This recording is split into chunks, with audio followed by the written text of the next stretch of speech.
అందరికీ శుభోదయం. ఈరోజు పార్శ్వ కోణాసనం వేయ విధానము, దానివల్ల కలుగు ప్రయోజనాలు తెలుసుకుందాం. రెడీ?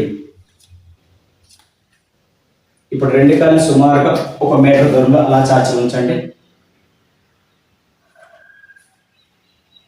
ఇప్పుడు కుడివైపు అలా టర్న్ చేస్తూ కుడి కాళ్ళని ఎడమ కాళ్ళకు 90 డిగ్రీస్ యాంగిల్లో అలా బెండ్ చేయండి.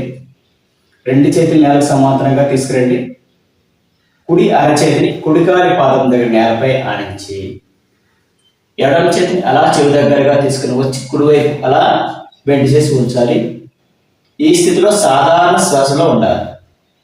1 2 3 4 5 6 7 8 9 10 11 12 13 14 15 16 17 18 19 20 21 22 23 24 25 26 27 28 29 30. రిలాక్స్. అదేవిధంగా ఆపోజిట్ సైడ్. ఇప్పుడు ఎడమ కాల్ని ఎడమ టర్న్ చేయండి. ఎడమ కాల్ని కుడి కాలు 90 డిగ్రీస్ యాంగిల్ అలా బెండ్ చేయండి. ఇప్పుడు ఎడమ అరచేతిని ఎడమ కాలి పాదం దగ్గర అలా నేలపై ఆనించి కుడి చేతిని అలా చెవి దగ్గరగా తీసుకుని వచ్చి అలా ఎడమ వైపు బెండ్ అవ్వాలి.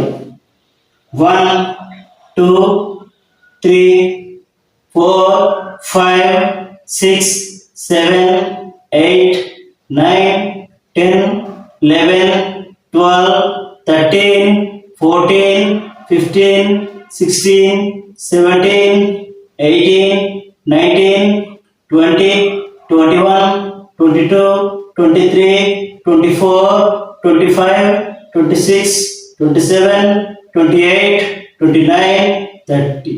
రిలాక్స్.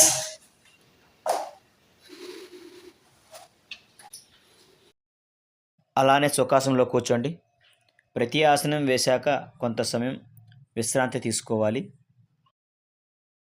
పార్శ్వకోణాసనం ప్రతిరోజు చేయడం వల్ల ముఖ్యంగా మలబద్ధకం నియంత్రణలోకి వస్తుంది. అలాగే ఒత్తిడిని తగ్గించి శరీరాన్ని సాగదీస్తుంది. కాళ్ళు మోకాళ్ళు చీలమండలను బలపరుస్తుంది. ఉదర భాగంలోని అవయవాలను సక్రియం చేసి జీర్ణక్రియను ఉత్తేజపరుస్తుంది. ఛాతీ భుజాలు మరింతగా సాగేలా ఫ్లెక్సిబిలిటీ పెరుగుతుంది. శరీరంలోని రక్త ప్రసరణ వ్యవస్థను మెరుగుపరుస్తుంది. అలాగే శ్వాసక్రియ రేటును పెంపొందిస్తూ శీఘ్రశక్తిని అందిస్తుంది. అంతేకాకుండా శరీరంలో ఉన్న అధిక కొవ్వును తగ్గించడంలో ఎంతో సహాయకారిగా పనిచేస్తుంది. పొట్ట దగ్గరున్న అధిక కొవ్వును తగ్గించి వేలాడే పొట్టను తగ్గించడంలో ఎంతో చక్కగా ఉపయోగపడుతూ ఉంది. ఎన్నో అద్భుత ప్రయోజనాలు ఉన్న పార్శ్వకోణాసనాన్ని ప్రతిరోజు అభ్యసించడానికి ప్రయత్నం చేయండి. మరలా రేపు మరొక కొత్త ఆసనంతో మళ్ళీ కలుద్దాం. స్వస్తి.